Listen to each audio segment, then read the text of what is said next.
우리 서로 인사하겠습니다. 샬롬.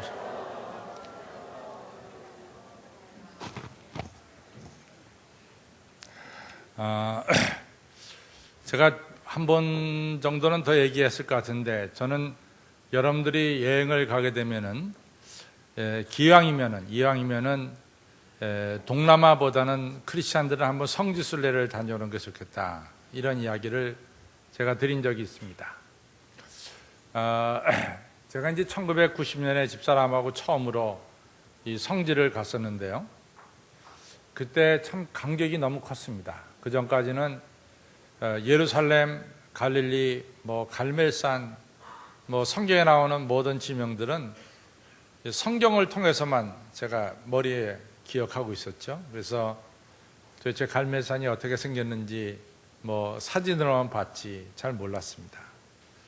1990년에 성지에 가니까 제가 성경에 나온 말씀을 다 믿었지만은 성경에 나오는 모든 지역들이 거기에 가면 틀림없이 있고, 그러니까 확증이 되잖아요. 그러니까 목회자인 저는 굉장히 행복했습니다. 확증되는 게. 또 그 당시 이제 저희를 인도했던 분이 히브리 대학에서 고고학으로 PhD를 하고 있었던 학생이 저희를 인도했는데, 그 지역마다 성경적으로 고증을 해가지고 페이퍼를 이렇게 만들어서 설명해 주니까 제게 얼마나 도움이 됐는지 모릅니다. 근데 그 이후에 달라진 것은 뭐냐면은, 제가 전에는 갈릴리 호수에 대해서 이야기하면은 갈릴리 호수를 제가 봤어야 안 볼 얘기를 하잖아요. 그냥 성경에 있던 대로 얘기하죠. 근데 지금은 제가 갈릴리 얘기하면 벌써 제 머리에 갈릴리 호수가 머리에 떠오릅니다. 그 다음에 예루살렘 하면 예루살렘 머리에 떠오르고, 그러니까 좀 더 확신을 가지고 여러분들에게 성경에 있는 지명들, 또 성경에서 일어난 일들을 좀 더 실감 있게, 제 나름대로는 여러분들이 그렇게 듣는지 안 듣는지 그건 여러분들 목이지만은 좀 더 저는 실감 있게 여러분들에게 말씀을 전하고 있다, 이렇게 말할 수 있습니다. 근데 왜 여러분들에게 이 성지를 가라 그러냐면은, 우리가 믿는 말씀을 좀 더 확신을 갖는 게 좋잖아요. 여러분들이 동남아 가면은 맨날 보는 게 사원밖에 더 보겠어요. 그렇죠? 그러나 성지 가면은 성경에 나온 그 지역들이 다 나오니까 여러분들과 저에게 신앙, 성경을 이해하는데 좀 더 유익이 될 줄로 믿습니다. 근데 성지에 가면은 제가 제 경험으로 한 2가지 정도 여러분들에게 말씀을 드리고 싶은 것은, 이왕이면 성지에 가면은 호텔을 이스라엘 사람들이 경영하는 호텔을 잡는 게 좋겠다. 이것이 이제 제 생각입니다. 어디까지 제 생각이에요. 근데 이제 이스라엘 사람들이 경영하는 호텔과 팔레스타인 사람들이 경영하는 호텔과 다른 게 한 몇 가지가 있어요. 첫째는 이스라엘 사람들이 경영하는 호텔은 저는 단번에 알아봅니다. 목사님 무슨 눈을 가졌길래 그 호텔 주인을 단번에 알아봅니까? 라고 물어보면은, 여러분들 신명기 6장 4절에 보면은 이스라엘아 들으라, 주 너희 하나님은 오직 하나이신 하나님이니 너희가 마음을 다하고 또 성품을 다하고 힘을 다해서 주 너희 하나님을 사랑해라. 이 하나님의 말씀을 너희들이 길에 걸어갈 때든지 집에 누웠을 때든지 어느 때든지 이 자녀들에게 가르쳐 지키게 하라, 이렇게 나옵니다. 이것이 소위 말해서 쉐마인데, 여러분들 지금들은 아파트에 살기 때문에 이 아파트에는 우편을 넣는 통이 없죠. 그렇죠? 전부 다 밑에 이제 한꺼번에 우편통이 있으니까 거기다 집어넣고 여러분과 제가 거기서 우편을 찾아가잖아요. 옛날에 아파트가 없이 다 개인 집으로 있을 때는 집 대문에 뭐가 있었습니까? 우편을 집어넣는 이 통이 하나 있었어요. 없었어요? 많이 없었던 것처럼 여러분들 있었습니다. 근데 그것처럼 이스라엘 집에는 이 조그만 통이 하나 있어요. 성냥갑 같은 통이 있거든요. 근데 그 통이 크게 되면 우표통이고 작게 되면 성냥갑 같은 통인데, 그걸 딱 열면은 그래서 신명기 6장 4절로부터 이스라엘 들으라, 그 말씀이 꼭 나온단 말이죠. 그래서 이스라엘 사람들 호텔에는 호텔방마다 그런 게 다 있습니다. 왜 이스라엘 사람 호텔 집에 가야 되느냐? 내일부터 우리 이제 의료 선교단이 인도네시아로 가거든요. 근데 인도네시아라는 나라는 인구가 2억 5천만입니다. 우리나라 5배가 돼요. 그리고 그 인도네시아는 세계 최고의 이슬람 국가예요. 인구 대부분이 이슬람 믿으니까. 그래서 저희가 이제 세계교역계 연맹 회의를 어디서 했냐면은 메단이라는 곳에서 했는데, 메단은 그 인도네시아가 가지고 있는 여러 섬 중에서 이 메단이 있는 그 섬은 이 네덜란드 사람들이 열심히 전도해 가지고 나름대로 기독교 교회가 굉장히 많이 있어요. 그럼에도 불구하고 제가 행하는 회의를 했던 호텔 바로 옆에 이슬람 사원이 있습니다. 이슬람 사원에서 아침 정확하게 4시 반만 되면은 엥 하고 울어요. 근데 이게 우는 게 아니라 그 사람들 기도 소리예요. 기도 소리가 4시 반부터 나옵니다. 그래가지고 밤에 늦게 잠잤던 사람들은 새벽에 다 잠을 설치고 말아요. 그 소리 다 깨버리고 맙니다. 그래가지고 투덜투덜대. 이게 공이 아니냐, 좀 잠 좀 자게 해야 되지 않느냐, 뭐 이렇게 얘기를 합니다. 근데 이슬람 사람들은 하루에 5번씩 기도해요. 5번씩. 그러니까 이제 5번씩 이슬람 사원에서 스피커를 통해서 기도 소리가 나오죠. 근데 유대교는 몇 번 기도하냐면 3번 기도해요. 3번. 그래서 유대인들이 이슬람 사람보다는 기도하는 이 시간 수는 조금 작죠. 근데 왜 이 이스라엘 사람들의 경량한 호텔을 가야 되느냐? 이스라엘 사람들이 경량한 호텔 옆에는 이슬람 사원이 없습니다. 그래서 성지순례 하고 나서 밤늦게 잠들고 아침까지 조금 깊게 잠들 수가 있어요. 그런데 이슬람 사람들이 하는 호텔에 들면은 싫든 좋든 새벽 4시 반에는 전부 다 일어나야 됩니다. 그 울음소리가 나니까. 그 다음에 이제 또 하나, 왜 이스라엘 사람 호텔에 가야 되느냐? 음식 때문에 그렇습니다. 여러분들, 레위기 전체를 보면은 레위기 전체가 뭐에 대해서 많이 말씀하냐면 먹는 거에 대해서 말씀해요. 그래서 이스라엘 사람들은 이 먹는 것만큼은 아주 철저하게 깨끗한 것을 먹습니다. 그래서 저희가 로스앤젤레스 살 때 이 유대인들이 모여 살던 곳이 이제 웨스트 LA라고, LA 이 서쪽에 가면 유대인들 촌이 있어요.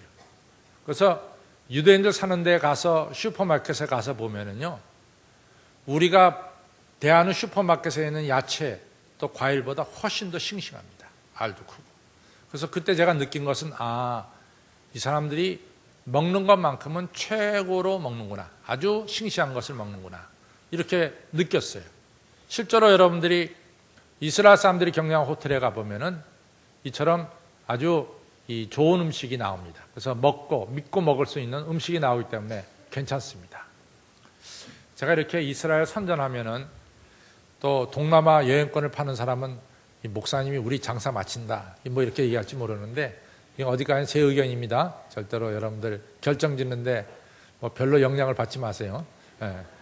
근데 왜 제가 이 얘기를 했냐면은, 유대인들은 하루에 3번 기도하고 이슬람 사람들은 하루에 5번씩 기도해요.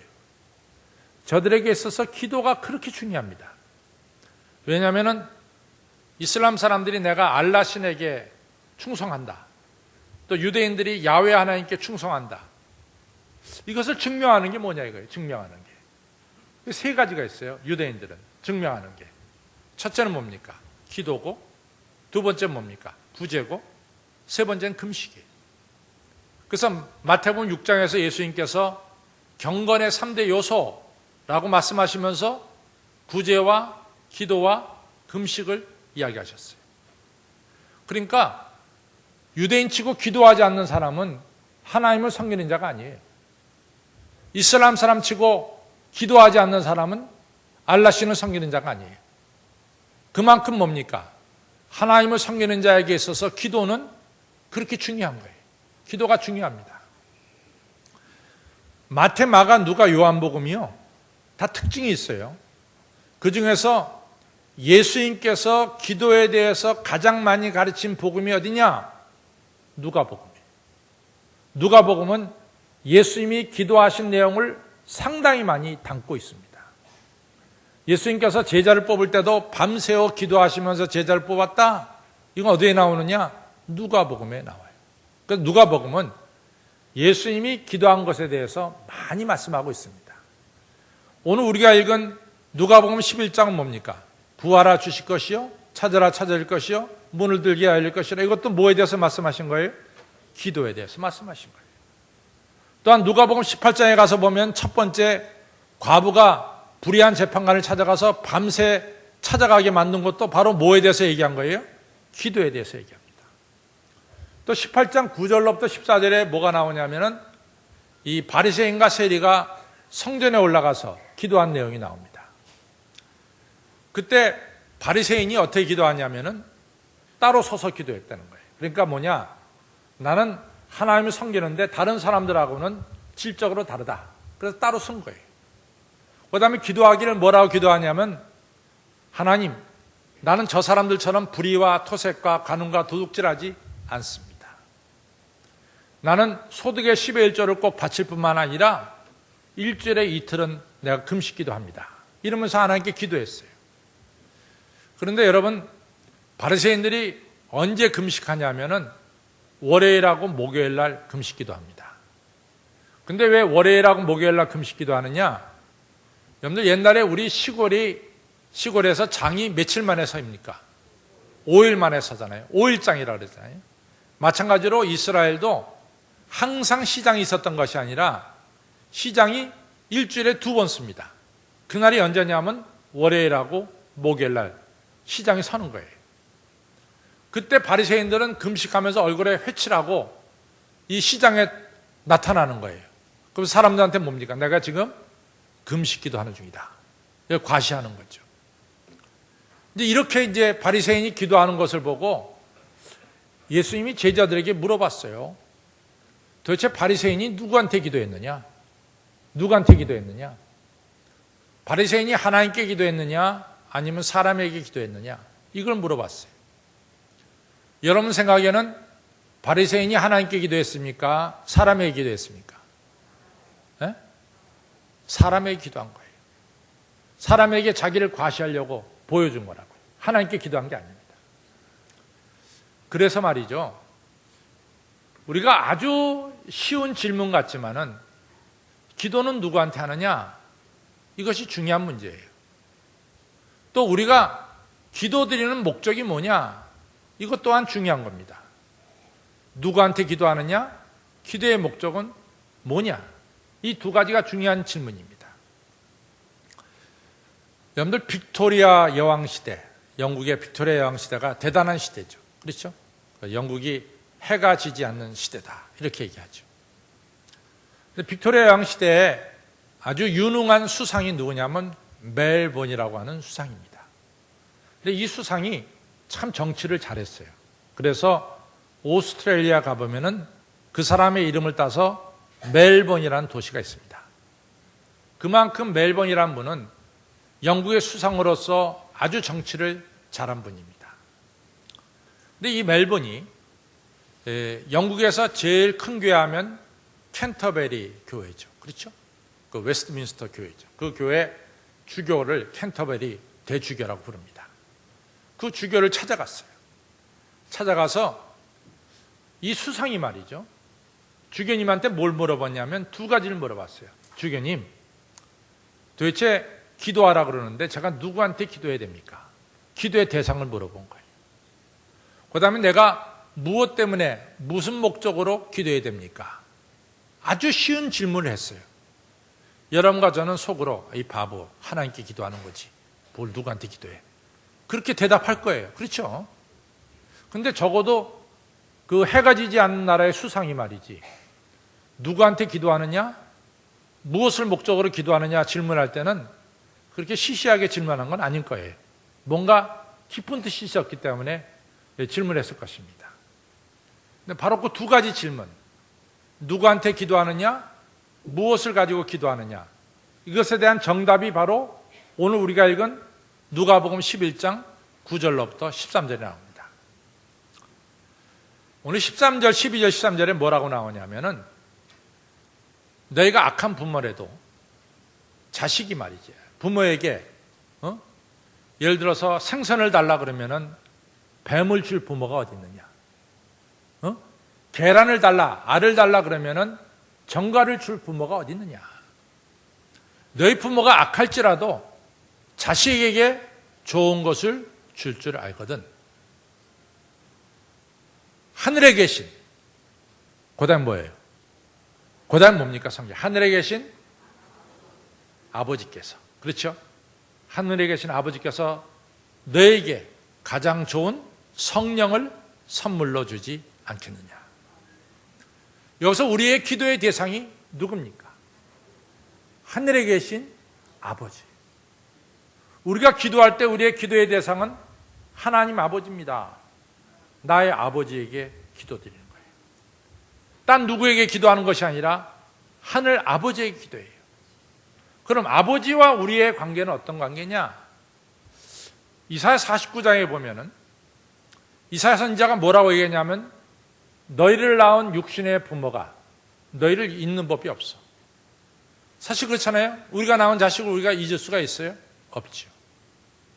그러나 혹 너희를 낳은 부모가 너희를 잊을지라도 잊을 수 있다는 거죠. 잊을지라도 나는 너희를 절대로 잊지 않는다. 왜냐하면 너희 이름이 내 손바닥에 새겼고 너희 이름이 내 눈앞에 있는 성벽에 새겨져 있다 그랬어요. 이 얘기는 뭐냐? 하나님과 자녀인 우리의 관계는 절대로 끊을래야 끊을 수가 없는 관계입니다. 그래서 우리의 기도의 대상은 누굽니까? 하나님 아버지시고 우리 기도의 목적은 뭐냐? 끊을래야 끊을 수 없는 하나님과의 나와의 관계를 체험하는 것이 기도예요. 내가 하나님 안에 있고 하나님이 내 안에 있는 하나님과 나와의 관계가 지금 느껴지는 것이 바로 어느 시간에 느껴지느냐? 기도 시간에 느껴집니다. 요한복음 6장에 보면요, 참 중요한 말씀이 나오는데 뭐가 나오냐면은 예수님께서 오병이어로 5,000명을 먹이셨어요. 5,000명을.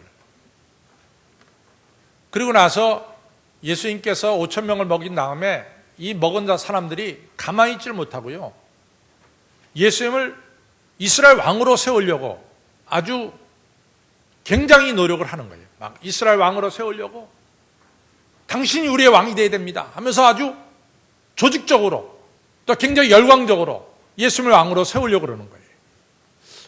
그러니까 예수님께서 보니까 이건 아니야. 이렇게 해서 예수님이 왕으로 오신 게 아니니까 이건 아니란 말이죠.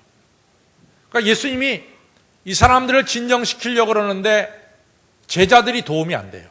그러니까 제자들한테 배 타고 건너편에 가라. 배 타고 건너편에 갔죠.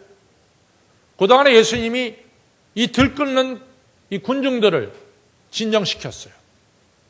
그리고 예수님이 산에 올라가서 기도하고 그 다음에 건너 마을에 가셨다. 근데 이 사람들이 이 예수님이 진정시켰음에도 불구하고 이 사람들이 진정되질 않은 거예요. 그 다음날 아침에 대거 많은 사람들이 예수님이 계신 저쪽 마을까지 찾아와서 예수님을 왕으로 세우려고 그런 거죠. 근데 예수님이 아주 중요한 말씀을 하고 있습니다. 너희가 나를 왜 찾느냐? 너희가 나를 이처럼 찾아온 목적이 뭐냐? 너희들이 나를 찾은 것은 내가 하나님의 아들 메시아이기 때문에 너희가 나를 찾았느냐? 아니면은 너희가 어제 떡을 먹었듯이 오늘 떡을 먹기 위해서 나를 찾았느냐? 이렇게 말합니다. 나는 너희가 말하는 떡이 아니야. 나는 너희에게 생명을 주는 생명의 떡이다. 그러면서 나오시는 말씀이 나의 피와 나의 떡을 먹지 않는 자는 나와 관계가 없다. 이 얘기는 뭐냐?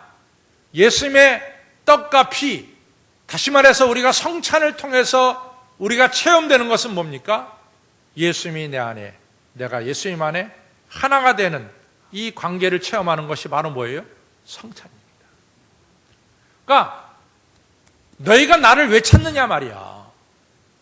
너희가 나와 끊을래야 끊을 수 없는 이 관계를 유지하기 위해서 너희들이 나를 찾아왔느냐? 아니면 어저께 떡을 먹었듯이 오늘 떡을 먹기 위해서 찾아왔느냐? 이것을 예수님께서 되물어 보신 거죠. 목회자마다 뭐 다 다르겠지만은 자기가 이게 존경하는 목회자가 있어요. 근데 제가 존경하는 목회자가 몇 분 있는데 그 중에 한 분이 이제 헬무트 틸리케라고 하는, 틸리히가 아니라 틸리케라고 하는 목사입니다. 그분을 제가 본 적은 없어요. 그분은 저보다 한 40, 50년 전에 분 같아요. 그분을 본 적은 없지만 나는 그분의 책을 읽으면서 많은 감동을 받습니다. 근데 헬무트 틸리케 목사님이 얼마나 훌륭한 목사님이냐면은 이분이 독일 나치스 시대에 히틀러가 막 전행을 할 때 이분이 독일 고백교회 목사님인데 반기를 들었어요. 히틀러 당신이 잘못된 거다. 당신이 잘못된 거다. 그러면서 히틀러가 하는 일에 대해서 이같이 잘못된 것을 지적하기 시작했어요. 그러니까 히틀러가 이 사람을 가만 놔두겠어요? 이 사람을 독일 사람이지만 포로 수용소에 갖다 집어넣었어요. 그러니까 이분이 포로 수용소에 있으면서 말이죠. 그 당시에 전쟁통이니까 먹을 것이 굉장히 부족했던 것 같아요.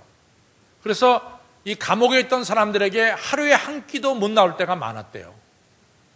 그러니까 이분이 글을 쓰기를 뭐냐면 포로 수용소에서 꼭 죽을 것 같더래요. 먹을 게 없어가지고. 그러니까 자기가 하나님께 간절히 기도했다는 거예요. 하나님, 나 포로 수용소에서 굶어 죽기 싫습니다. 저한테 떡을 주세요. 먹을 것을 주세요. 간절히 기도했대요. 그 다음에 전쟁 말기니까요. 그냥 연합군이 이 독일에다가 폭탄을 쏟아붓는데 자기가 있는 포로 수용소가 지축이 흔들려요. 매일같이 폭탄이 쏟아지니까. 그러니까 포로 수용소에 있다가 죽을 것 같더래요. 그래서 간절히 기도하길 하나님, 나 포로 수용소에서 죽고 싶지 않습니다. 저 살려주십시오. 날마다 기도했다는 거예요. 그러다가 전쟁이 끝났어요. 그래갖고 이분은 포로에서 나왔죠. 그다음에 이것이 이 하이델베르크 대학에 가서 신학 교수로 이같이 신학을 가르치고 된 거죠.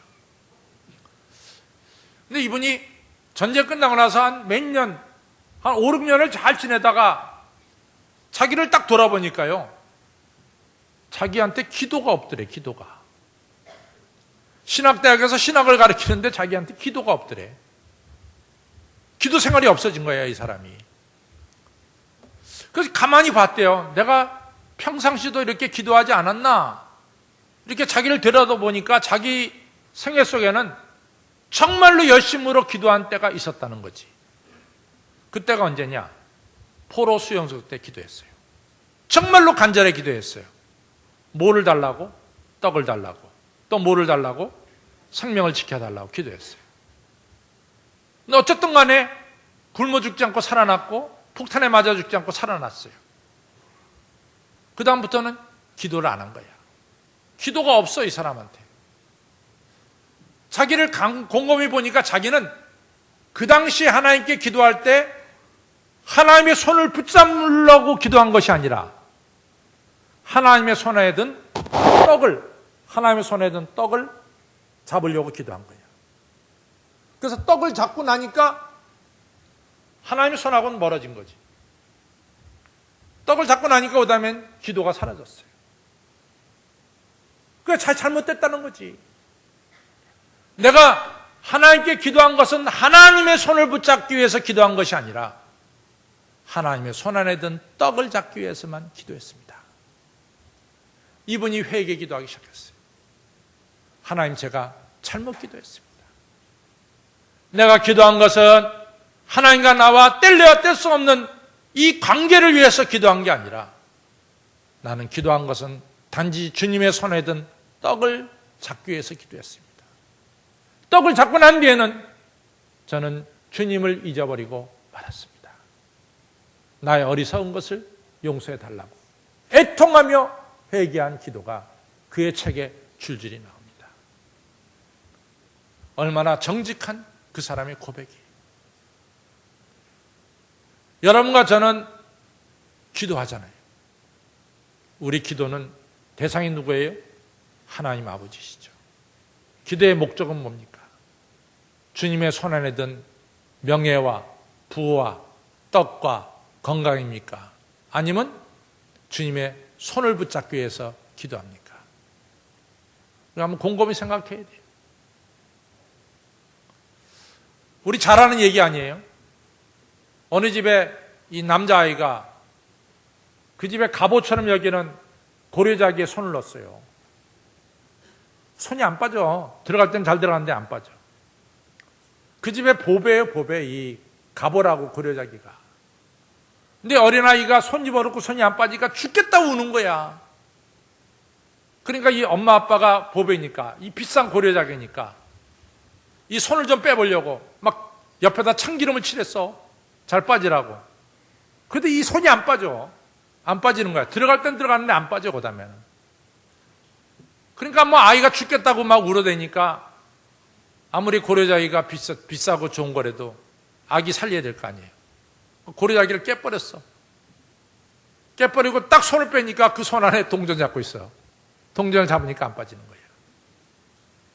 고려자기는 깨버리고 말았지. 여러분, 우리가 똑같아. 예수님의 손 안에 있는 떡만 잡으면은 여러분과 저는 예수님과의 관계가 끊어지고 마는 거예요. 우리의 기도의 대상은 하나님 아버지고, 우리는 기도를 통해서 주인과 나와 뗄래야 뗄 수 없는 관계가 다시 한번 확인되고 느껴지는 것이 바로 기도 시간인 줄로 믿습니다. 어떻게 기도해야 되느냐? 오늘 9절에서 구하라 주실 것이요, 찾으라 찾아질 것이요, 문을 두드리라 열릴 것이라 그랬어요. 어떤 젊은 친구가요, 저한테 찾아와서 그래요. 목사님, 세상의 모든 일이 하나님의 뜻대로 되죠. 그 제가 뭐라 그러겠어요? 네 말이 맞다. 하나님의 뜻대로 된다. 목사님, 예수님께서 이 누가복음 22장에 보면 겟세마네 동산에서 땀방울이 핏방울이 되도록 기도하고 맨 나중에 내 뜻대로 마옵시고 아버지의 뜻대로 하옵소서라고 기도하셨죠. 네 말이 맞다. 예수님께서 마지막 기도는 내 뜻대로 마옵시고 아버지의 뜻대로 하옵소서라고 기도했다. 그럼 목사님 됐네요. 뭐가 됐냐? 아침에 딱 일어나서요, 목사님, 오늘도 내 뜻대로 마옵시고 아버지의 뜻대로 하옵소서.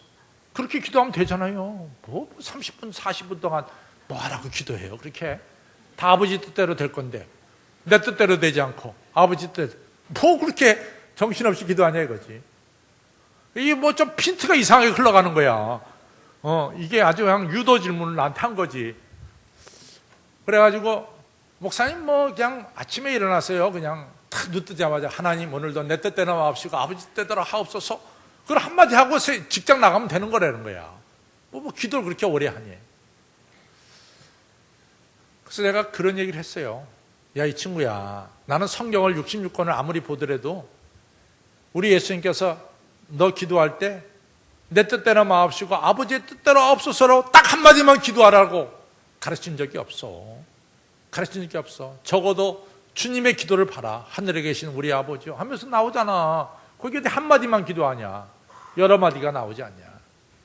그리고 오늘 누가복음 11장에 예수님께서 뭐라고 가르치냐, 기도할 때 구하라 주실 것이요, 찾으라 찾아질 것이요, 문을 두드리라 열릴 것이요. 간절하게 기도하라고 그러지 않았느냐. 간절하게. 여러분, 기도할 때는 간절하게 기도해야 될 줄로 믿습니다. 저는 성경을 보면서 느끼는 것 중에 하나가 하나님의 뜻대로 세상은 나아가지만은 때로는 하나님 뜻이 이같이 바뀔 때도 있다라 그 말이에요. 있을까요, 없을까요? 어디에 있습니까? 사무엘상 1장 6절에 보면 하나님께서 뭡니까? 한나의 태를 닫으셨어요. 근데 한나가 울부짖어 기도하니까 어떻게 기도해? 뜻을 돌이키시고 한나에게 누굴 줬어요? 사무엘을 주셨어요. 하나님의 뜻이 바뀌었어요. 누구 때문에? 한나의 부르짖는 기도 때문에. 또 출애굽기 32장에 보면은 하나님께서 금송아지에게 절한 이스라엘 백성들 다 진멸하기로 뜻을 정했죠. 그때 모세가 하나님께 어떻게 기도합니까? 하나님, 내 이름을 차라리 생명책에서 지워버려 주십시오. 신명기 9장에 가면은 모세가 이 기도를 드릴 때 40일 주야를 금식하며 기도했다 그랬어요. 그랬더니 하나님 뭡니까? 뜻을 돌이키사 그 이스라엘 백성들을 가나안 땅에 들어가도록 허락해 주셨어요. 여러분, 우리가 이 비가 안 온다는 게 참 무서운 일이에요. 우리나라도 참 이 백두산서부터 한라산까지 별로 크지 않은데요. 인터넷을 보니까 북쪽에는 지금 비가 안 온대요. 북쪽에는. 남한만 지금 비가 온대요. 그러니까 북한에 비가 안 오니까 북한이 정말 가뭄 때문에 이 금년의 곡식이 아주 정말 굉장히 흉작이 될 거라는 거죠. 아니, 이 조그만 땅인데도 북쪽은 비가 안 오고 남쪽만 비가 와. 비가 안 온다는 것처럼 우리 마음을 아프게 만드는 게 어디 있어요? 그냥 뭐 일부러 그러겠지만 우리 봄에 좀 비가 안 오니까 그냥 텔레비가 맨날 뭐만 갖다 줘. 땅만 쩍쩍 갈라진 것만 갖다 보여준다고. 우리 마음이 갈라지는 것 같아. 그런데 말이죠. 이 이스라엘은 3년 반 동안 비가 안 왔어. 3년 반 동안. 비가 안 온 이유가 있죠. 하나님이 이스라엘이 우상 숭배하니까 징벌을 한 거 아니에요. 비 안 오게. 엘리야가 어떻게 합니까? 갈멜산 가서 7번 머리를 무릎 사이에 박고 기도했어요. 7번 기도했다고? 그랬더니 하나님께서 뭡니까? 구름을 띄우시고 3년 반 동안 메마른 땅에 단비를 내려주신 것을 알 수가 있습니다. 이처럼 주님은 내 뜻대로 마옵시고 아버지의 뜻대로 하옵소서 한 번만 기도하라고 하지 않았어. 우리에게 가르쳐 주시기를 문을 두들겨라 열릴 것이요, 찾으라 찾아질 것이요, 간절하게 하나님께 매어달려 기도하라고 가르쳐 주셨습니다. 성도 여러분, 기도할 때 간절하게 기도하시기를 바랍니다. 왜 우리가 하나님께 기도하고, 왜 우리가 주님의 손을 붙잡고 우리 간절하게 기도해야 되느냐? 첫째는 기도 시간에 주님이 나와 함께 하심을 체험하게 되는 거예요. 주님의 영광을 보게 되는 거죠. 모세가 기도할 때 하나님의 영광을 보았습니다. 여러분과 저와 기도할 때 주님이 나와 함께 하심을 느끼게 되고 체험하게 될 줄로 믿습니다.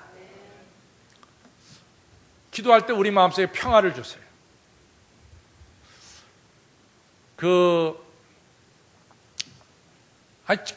제가 가져간 컴퓨터가, 이 아이패드가요, 이게 와이파이만 되면 이게 이메일이 다 열리거든요. 근데 이게 이메일이 안 열리는 거야. 그렇다고 뭐 남의 컴퓨터 빌려 쓰기도 싫고 그래서 뭐 이메일 안 열어보다가 떠나기 전날에 어떻게 와이파이가 돼가지고 이메일이 열리더라고. 이메일을 열어보니까 우리 최병수 목사님이 행정국에서 그동안 이 교회 건축에 대한 일들을 쭉 같이 나한테 보냈어요. 제가 그거 보니까 잠이 안 와. 잠이 안 와. 왜냐하면 제가 떠날 때 그랬거든요. 목사님, 7월 1일에 건축허가 나옵니다. 목사님 아마 가시면 건축허가 나올 겁니다. 나는 뭐 걱정 없이 갔죠. 근데 참 그 메일을 보고요, 제가 굉장히 억울하기도 하고 걱정한 게, 제가 전번에 교회에 있을 때 선교사회관 질 때는요, 그 옆에 한옥이, 한 40, 50년대 한옥이 서너 채가 딱 경계선에 있어요. 그 바로 경계에 붙여서 이제 지금 선교사회관을 올리는 건데, 그것도 지하 3층까지 내려가서 올리는 거니까 한옥 집주인들이요, 중구청에다가 항의를 했어요. 이 교회가 집을 짓다가 자기네 집 무너지겠다고, 이거 좀 어떻게 해달라고. 구청에서 왔길래, 그 교회가 건물 짓다가 남의 집 허물면 안 되죠. 그래서 제가 2군데 보험을 들었어요. 하나는 동부화재고 또 하나는 뭔지 모르겠지만 2군데 보험을 들었어요. 그래갖고 그 집이 조금만 이상해지면 100% 다시 져주는 그런 보험을 2개나 들었어요. 들고 또 들었어. 한 번 들고 또 들었어. 똑같이 확실하게 해주려고. 그랬더니 이거 집주인들이 보고 그럼 됐대. 그 졌어요. 우리가 여기서 예배당 짓는데요, 법적으로 하나도 문제가 없는 거예요. 하나도. 근데 4차는 우리하고 10m 떨어졌는데 4차가 지금 반대하고 있어. 구청에서 말이지, 합법적으로 짓는 것도 구청에서 말이지 4차하고 합의하고 오면 허락해 주겠다는 거예요. 난 이해를 못 하겠어요. 옆에 한옥 있는데도 중구구청장은 말이지 똑같이 민선인데 합법적인 것은 허락해 주는데 이 서초구청장은 합의하고 그래. 합의하고 그래. 아니면 교회가 구청을 상대로 행정소송을 걸래. 이런 일이 세상에 어딨냐 말이지. 잠이 안 와, 잠이 안 와. 도대체 뭘 우리들이 내는 세금 가지고 뭘 하는 거야 도대체. 나도 4차 주민인데 4차가 왜 저러냐 말이야. 제가 잠이 안 오는 건요, 심각한 문제예요. 저는 머리만 딱 대면 자는 사람입니다. 저를 아는 사람 알아요. 목사님은 차 타면 잔다. 난 그냥 자요, 그냥. 근데 이게 잠이 안 와. 새벽 3시가 돼도 잠이 안 와, 이게. 억울하기도 하고, 분하기도 하고. 내가 이래서는 안 될 것 같아. 그래서 하나님 앞에 무릎을 꿇었죠. 하나님, 솔직히 이게 제 집 짓는 것도 아니고 하나님의 집 짓는 건데, 하나님 이게 어떻게 되겠습니까? 그렇잖아요. 내 집 짓는 거 아니잖아요. 내가 뭐 내 집 줘. 하나님의 집 짓는데 이게 너무 억울합니다. 그저 하나님의 집 짓는 거니까 하나님께서 해결해 주십시오. 그랬더니 마음에 평화가 오더라고. 야, 신기해. 분하던 마음이 사라져. 마음의 평화를 주시는 거예요. 그래서 그 길로 잤어요. 여러분, 하나님은 우리에게 평화를 주시는 하나님이십니다. 얼마나 감사한지 몰라. 그날 내가 밤꼬박 쓸 때면 오늘 설교하겠어요? 잠에 잤기 때문에 설교하지. 그리고요, 출애굽기 17장에 보니까 이스라엘이 그새 가나안 땅 가다가 아말렉이 나타나서 싸움하는 거야. 모세가 손 들고 기도하면 아말렉이 지고, 기도하는 모세의 손이 내려가면 반대로 아말렉이. 모세가 기도하니까 하나님께서 아말렉을 능히 이길 능력을 여호수아 군대에게 허락해 주시는 거지. 오늘도 여러분과 제가 기도할 때 하나님이 어떤 상대방이라도 상대방을 능히 이길 수 있는 능력과 권세를 주실 줄로 믿습니다. 기도하는 자에게 능력을 주시는 거예요. 그리고 주님 말씀하셨잖아요. 기도하는 자에게 가장 좋은 성령을 너에게 주시지 않겠느냐. 성령은 주님이 나와 함께함을 느끼게 합니다. 성령은 여러분과 저에게 소망을 줍니다. 기쁨을 줍니다. 하나님 말씀을 깨닫게 합니다. 우리에게 평화를 주시는 게 성령이죠. 우리의 기도의 대상은 누굽니까? 하나님 아버지. 아버지와 나는 관계가 끊을래야 끊을 수 있어요? 끊을 수 없어요? 끊을 수 없어요. 기도를 통해서 그 관계를 확인하고 느끼는 거죠. 간절하게 기도하시기를 바랍니다. 기도를 통해서 주의 영광을 보시고 평화를 맛보시고 주의 능력을 힘입으시고 가장 중요한 성령을 선물로 받으시기를 주님의 이름으로 축원합니다. 기도하겠습니다. 아버지 하나님 감사합니다.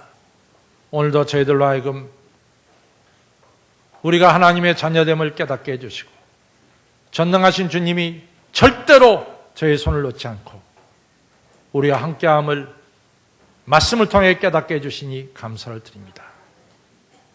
우리를 이처럼 사랑하시는 우리가 주님을 바라보며 기도하게 해주시고 기도를 통해서 주님과 나와 하나됨을 언제나 느낄 수 있도록 주님 축복해 주시고 기도를 통해서 주의 영광을 체험하며 주님 주시는 평강과 소망과 기쁨이 우리의 삶 속에 가득하게 해주시고 기도를 통해서 약속하신 성령이 우리 가운데 충만케 하여 주시옵소서. 감사하며 예수님 이름으로 간절히 기도 올렸사옵나이다. 아멘.